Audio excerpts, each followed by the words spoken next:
Imaginez un peu la scène. On est à Milan en 2026 pour la finale olympique. Canada contre États-Unis. Et pour la première fois en 12 ans, toutes les plus grandes stars de la LNH sont là. On nous avait promis un feu d'artifice, un match pour l'histoire. Mais ce qu'on a eu, c'était tout autre chose.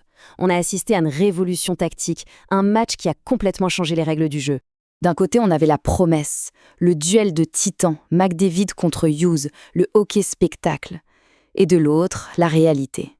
Implacable. Un score de 2-1 en prolongation. L'affrontement de rêve s'est transformé en une véritable partie d'échecs sur glace. Et à la fin, ce n'est pas le talent individuel qui a triomphé, mais bel et bien un système. Alors la question, elle est simple. Comment c'est possible? Comment est-ce que le match que tout le monde attendait depuis une décennie a pu se transformer en un chef-d'œuvre défensif? Pour comprendre, il faut vraiment aller voir ce qui s'est passé dans la salle des machines, au cœur de la stratégie. Il faut bien se souvenir de l'ambiance à ce moment-là. Le retour des joueurs de la LNH, c'était l'événement. On ne parlait pas juste d'une bonne équipe. Non, on parlait de la plus grosse concentration de talent qu'on ait jamais vue sur une glace olympique. Les attentes, elles n'étaient pas juste hautes, elles étaient complètement dingues. Et quand on regarde les chiffres, le décalage est juste hallucinant. On nous vendait un festival offensif, un 5-4, et on a eu un 2-1 cadenassé. On pensait voir des contre-attaques de folie. On a eu une trappe en zone neutre, mais version 2.0. Et les superstars, elles étaient aux abonnés absents, complètement neutralisés. La clé du match, ça devait être le jeu de puissance. Eh ben non, c'était l'infériorité numérique. Un monde à l'envers, littéralement. 2-1. Ce score, il a l'air de rien comme ça, mais il raconte toute une histoire. C'est la fin du rêve offensif et le début de quelque chose de nouveau. Un score aussi serré, avec autant de talent sur la glace, ce n'est pas un accident. Non, ça, c'est un plan. Et c'est ça, l'idée centrale. Ce n'était pas un match ennuyeux, loin de là. C'était un chef-d'œuvre de ce qu'on appelle le grind tactique, un vrai point de bascule.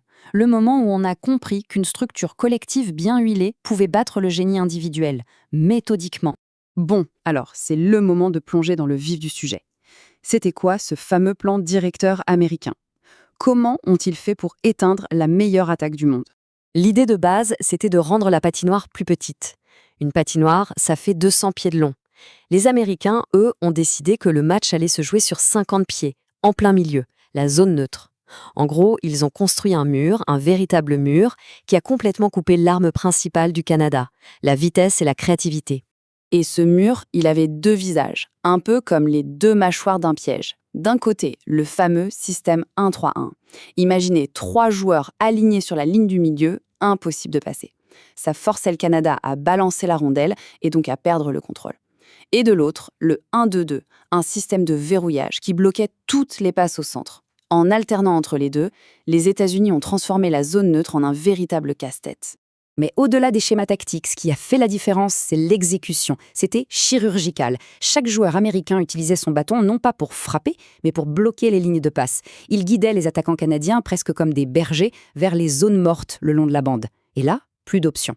Le revirement était quasiment inévitable. Mais le plus fou dans tout ça, l'effet le plus spectaculaire de ce système, c'est la façon dont il a réussi à effacer les plus grandes stars du hockey. On les a à peine vues. Comment fait-on pour neutraliser un joueur comme Connor McDavid? La réponse, ce n'est pas de mettre un garde du corps sur lui. Non, c'est bien plus malin que ça. C'est tout un réseau. L'objectif, ce n'était pas de le stopper net, c'était de constamment casser son rythme. Un petit contact par-ci, un bâton bien placé par-là. Chaque micro-action visait à détruire son timing, à l'empêcher d'accélérer. En gros, ils ont désamorcé la bombe avant même qu'elle ne puisse exploser. Et la preuve la plus évidente de tout ça, on la voit sur le jeu de puissance canadien. Une machine de guerre pendant tout le tournoi. Et en finale, silence radio. 0 but en 2 occasions. Ça, ce n'est pas de la malchance, c'est un plan qui a fonctionné à la perfection. Alors on peut se demander pourquoi est-ce que ce jeu de puissance si fort a complètement déraillé. La raison est très simple en fait. Le Canada n'arrivait même pas à entrer dans la zone offensive en contrôle. Les stats le montrent bien. Moins de 40% d'entrée de zone réussie. Et sans ça, même avec les meilleurs joueurs du monde, on ne peut rien faire. Mais attention, il ne faut pas croire que c'était un système purement défensif. Pas du tout. Il était conçu pour créer les conditions de la victoire. C'était une défense qui attaquait. Et c'est là qu'on touche au génie du truc. Ce n'était pas une défense qui subissait, non. Dès que la rondelle était récupérée, ça partait à toute vitesse de l'autre côté. C'est ce qu'on appelle le contre-pressing. On transforme une action défensive en une attaque éclair. Et chaque erreur de l'adversaire devient une occasion en or. Et le but de la victoire, celui de Jack Hughes en prolongation, c'est l'exemple parfait. Toute l'action part d'un revirement forcé en zone neutre. Derrière, on a une transition hyper rapide qui prend la défense canadienne de vitesse. Et hop, but. Ce n'est pas un exploit individuel qui tombe du ciel. Non, c'est la conclusion logique de tout le système mis en place. Évidemment, aucun système n'est parfait à 100%. Le Canada a quand même eu ses chances. Et quand la machine tactique montrait une petite fissure, il fallait bien un dernier rempart, la pièce finale du puzzle. 41. C'est le nombre d'arrêts du gardien américain Connor Hellebuyck pendant ce match. 41. Le chiffre est assez parlant, n'est-ce pas? Et cette citation, elle résume tout. Le système a géré 90% du danger. Mais pour les 10% qui restent, ces moments où le talent pur arrive quand même à passer, il faut un gardien exceptionnel. Hellebuyck, il n'a pas juste été bon. Il a été la garantie qui a permis à toute l'équipe de jouer avec une confiance totale, sans jamais douter du plan. Bon, alors qu'est-ce qu'on retient de tout ça? Parce que cette finale, ce n'est pas juste un match de hockey, c'est peut-être un vrai tournant pour le sport. Cette victoire, elle a vraiment changé la donne.